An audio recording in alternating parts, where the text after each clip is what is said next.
So mga par, halos 7 araw na lang nga po, mangyayari na ang pagbabalik sa bakbakan ng anak ng ating pambansang kamao Manny Pacquiao na si Jimuel Pacquiao, nagaganapin sa April 4 sa undercard ng title fight ni Pedro Taduran, kung saan mga idol, pinangalanan na nga mga kalaban ni Pacboy. Makakasagupan nito mga idol, si Derek Gates, isang gurang na fighter na wala pa masyadong experience sa boxing sports dahil may record lamang ito mga idol na 0 wins at 1 talo, pero marami na itong laban mga idol sa combat sports dahil isang bare knuckle fighter din po itong si Gates. Meron din ito negative na record na 1 wins at 6 dito ay talo. Pero gayon pa man mga idol, mahirap ito na laban para kay Pacboy. Kahit sabihin man natin na skillful na fighter itong si Jimuel. Sa mukha pa lang kasi ng kalaban ni Jimuel mga idol, matigas na. Kailangan pa rin talaga mag-ingat ni Pacboy sa laban dito. Lalo pa wala pa ito masyado experience ng tunay na bugbogan sa pro. Pero kampante naman tayo mga boss. Lalo pa andyan sa gilid si Boss Manny para makapagbigay ng advice kay Jimuel para makuha nito ang kanyang unang panalo sa pro.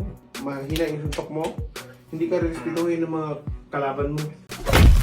Kinain daw ni Shakur Stevenson ang kanyang mga sinabi sa Japanese monster na Oya Inoue, kung saan prangka dati na sinabi ni Shakur na ayaw daw talaga nito maupo si Inoue sa top pound per pound boxer dahil sa hindi pa daw nakakalaban si Inoue ng mga bigati na kalaban. Puro lang daw mga nobody ang tinatalo ni Inoue at sa kabila daw na ulang bilang ang mga kinalaban nito pinabagsak pa daw si Inoue sa bakbakan na sa mataas daw na division sa 126 pounds. Ang dapat na labanan ni Inoue, hindi yung manatili ito sa 122 pounds na wala naman siya dito makakalaban na malakas. Pero binalik nga po ng mga boxing fans ito mga idol. Ang naging patutsada ni Shakur kay Inoue. Ano yan, ang lakas daw ng loob nito na batikusin si Inoue. Pinipilit daw siya ng mga boxing fans na umakyat ng 147 pounds para labanan ng malalakas na fighter doon. Pero gusto nito bumalik sa lightweight na wala naman siya magandang kalaban na dapat labanan. Gusto naman daw ni Shakur mga idol na umakyat ng division pero nanghihingi pa ito ng rehydration clause sa laban. Hindi kagaya ni Inoue na pagkatapos ng laban nito kay Nakatani, opisyal na ito aakyat ng division na walang plano manghingi ng partida sa bakbakan. Dagdag pa ng mga boxing fans, ang angas daw talaga ni Shakur na sabihin na hindi karapat-dapat si Inoue sa pound per pound. Matapos nito tinalo si Teofimo Lopez Jr. na kung tutuusin daw mga idol ay kasing level lang daw si Lopez at Fulton na pinatulog ni Inoue sa bakbakan.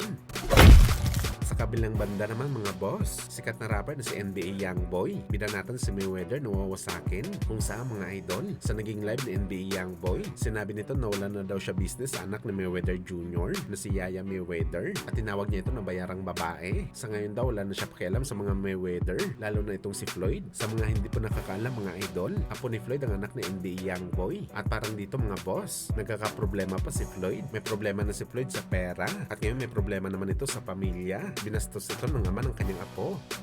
Nah, I don't give a fuck. It ain't my business. I hate that hoe.